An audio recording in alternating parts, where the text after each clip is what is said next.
ETF index mutual funds నేర్చుకుని stock మార్కెట్లో రాణించాలనుకుంటున్నారా? వెంటనే ఈ నెంబర్కి కాల్ చేయండి.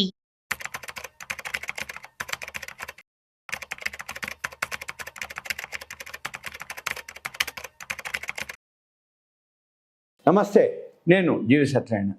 ఈ మధ్యకాలంలో ఆన్లైన్ షాపింగ్ బాగా పెరిగిపోవడం జరిగింది. ఎలా అంటే ఎంత అంటే అంత. అంటే ఏంది, అర్ధరాత్రి లేదు, అపరాత్రి లేదు, తెల్లారుజాము లేదు, ఉదయం లేదు, సెలవు లేదు, బంద్ లేదు, వర్షం లేదు, ఎప్పుడైనా కానీ మీకు ఆన్లైన్ ఇట్లా క్లిక్ చేయగానే షాపింగు వచ్చేస్తుంది. ఆఫర్లు ఉన్నాయి. అంటే ప్రతి వీకెండ్ ఆఫర్లు, లేకపోతే ఫెస్టివల్ ఆఫర్లు, ఆషాఢ మాసం ఆఫర్లు, శ్రావణ మాసం ఆఫర్లు, ఇలా ప్రతి దాంట్లో అంటే వెబ్సైట్లు ఓపెన్ చేయగానే ఆఫర్లు వస్తున్నాయి. దీంతో ఆన్లైన్ షాపింగ్ బాగా పెరిగిపోవడం జరిగింది. ఈ ఆన్లైన్ షాపింగ్ పెరిగింది. అయితే బయటికి వెళ్ళి కొనేవాళ్ళు కానీ, బయటికి వెళ్ళి వెరిఫై చేసేవాళ్ళు కానీ, షాపుకి పోయి చెక్ చేసేయటం కానీ ఇవన్నీ లేకపోవటం, అంటే తగ్గిపోవటం. అంటే ఏం జరుగుతుంది, ఆఫర్లు ఏవైతే ఉన్నాయో ఆన్లైన్లో చెక్ చేసుకోవటం, ఆన్లైన్లో ఆఫర్లు కనపడటం, ఆన్లైన్లో ఏవైతే ఉన్నాయో ఫీచర్స్ చెక్ చేసుకుంటూ దాని తర్వాత ఇవన్నీ ఆన్లైన్లో ఎవరైతే కొనుక్కునే వాళ్ళు ఉన్నారో ఎక్కువ మంది రోజు రోజుకి పెరిగిపోవటం.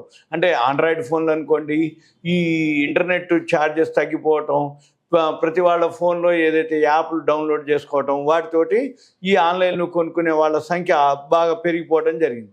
అయితే ఈ అమెరికా చైనాతో పోల్చుకుంటే మనకు భారత్లో ఏదైతే ఉందో 4 అడుగులు మనం వెనకాలే ఉన్నాం అనేది ఒక ఉద్దేశం అనమాట. అంటే డేటా, ఇప్పుడు మీకు ఏదైతే డేటా ఉందో ఆ డేటా ఏదైతే ఉందో ఇన్ఫర్మేషన్ అనమాట. అయితే భారత్లో 85 కోట్ల మంది ఇంటర్నెట్ వినియోగదారులు ఉన్నారు ఇప్పటి వరకు.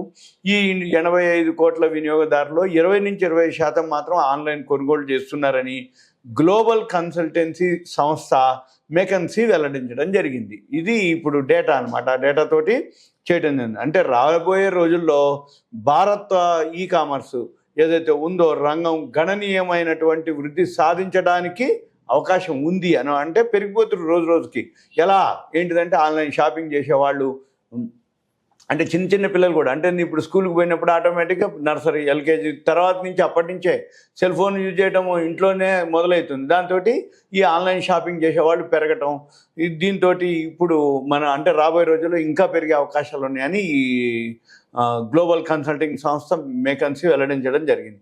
అమెరికా చైనాలో ఇంటర్నెట్ వినియోగదారుల్లో 80% మంది ఆన్లైన్ షాపింగే చేస్తున్నారని పేర్కొంది.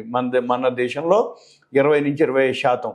అయితే అమెరికా లాంటి, అంటే చైనా అమెరికా అడ్వాన్స్డ్ కాబట్టి అక్కడ 85% ఆన్లైన్లోనే చేస్తారు.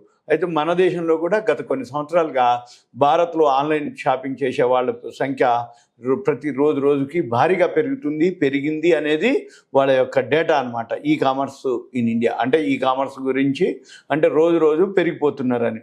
అయితే భారతీయులు కూడా ఇటువంటి తరహాకి ఈ షాపింగ్ వైపు, అంటే ఆన్లైన్ షాపింగ్ వైపు మొగ్గు చూపటం కాకుండా కొత్త ఆలోచనలతోటి ఈ కామర్స్ వాళ్ళు కూడా దోహదం చేస్తారు అనమాట. అంటే ఆఫర్లు ఎప్పుడు పెట్టాలి, ఎలా పెట్టాలి, ముందుగానే అనౌన్స్ చేయటం, ఈ ఆఫర్లు ఈ డేట్లో వస్తాయని అనగానే ఆటోమేటిక్గా ఆ టైంకి అందరూ చెక్ చేసుకోవటం, ఆఫర్లు చూడటం, ఆన్లైన్లో చేయటం అనేది జరుగుతుంది.